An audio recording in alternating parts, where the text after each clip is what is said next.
Halo guys, selamat datang di Podblocks, podcast Roblox.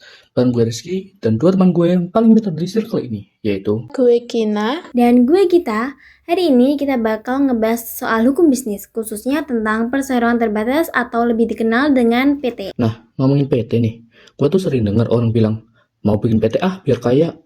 Sebenarnya definisi PT itu apa sih?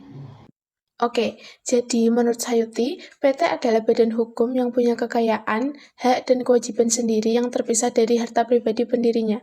Jadi, bisnis kamu bisa punya utang atas nama sendiri dan harta pribadimu tetap aman. Itu namanya limit liability atau tanggung jawab terbatas. Tanggung jawab terbatas tuh maksudnya kalau bangkrut, yang disita bukan rumah atau akun Roblox kita kan? Bener banget, maksud dari tanggung jawab terbatas itu kalau amit-amit PT kalian bangkrut atau punya utang yang dikejar buat bayar cuma aset atas nama PT itu aja. Rumah pribadi, mobil, atau bahkan akun Roblox utama kalian dijamin aman. Pemegang saham cuma bertanggung jawab sebesar modal yang mereka setor ke perusahaan.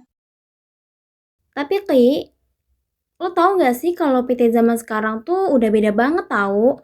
Gak bisa asal klaim modal saja.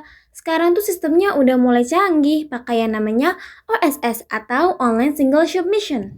Wah, yang sistem berbasis risiko itu ya gitu? Yap, berdasarkan PP nomor 5 tahun 2021, perizinan kita sekarang namanya perizinan berusaha berbasis risiko. Nah, itu sendiri dibagi menjadi 4 tingkat resikonya. Yang pertama yaitu resiko rendah. Kalau resiko rendah, kita hanya butuh NIB atau nomor induk berusaha. Yang kedua ada resiko menengah rendah. Itu membutuhkan NIB plus sertifikat standar berupa self-declaration.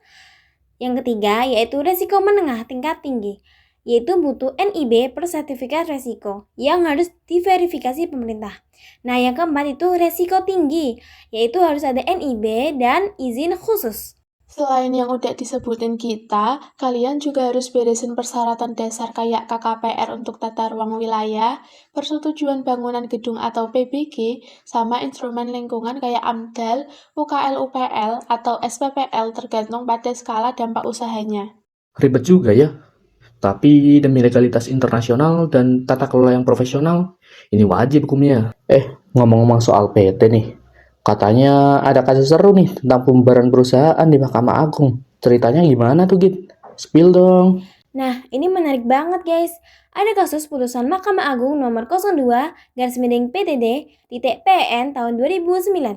Jadi, pemegang saham PT Daido Steel Indonesia, yaitu Daido Concrete sama Marubeni Corporation, itu minta pengadilan buat ngebubarin perusahaan mereka. Alasannya ya karena jalannya perusahaan itu nggak benar. Terus, dikabulin nggak sama hakim? Nah, ternyata usulan tersebut ditolak oleh Pengadilan Negeri Bekasi. Bahkan sampai tingkat kasasi di MA juga ditolak. Alasannya tuh ya sangat epik banget. Utang perusahaan itu sekitar 1,5 juta US dollar. Sedangkan nilai seluruh sahamnya cuma 1 juta US dollar. Loh, jadi utangnya lebih gede dari nilai perusahaannya? Nah, tepat sekali. Makanya hakim menilai kalau PT itu dibubarin atas permintaan pemegang saham. Yang rugi nantinya tuh malah para krediturnya. Hakim juga bilang, permohonan pembubaran kayak gini tuh harusnya diajukan oleh kreditur, bukan para pemegang sahamnya.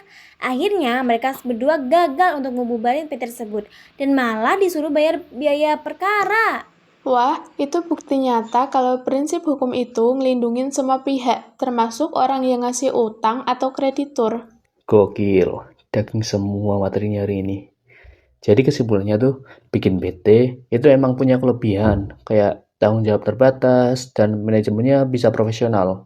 Tapi urusan legalitas dan perizinannya harus benar-benar dipatuhi lewat sistem OSS.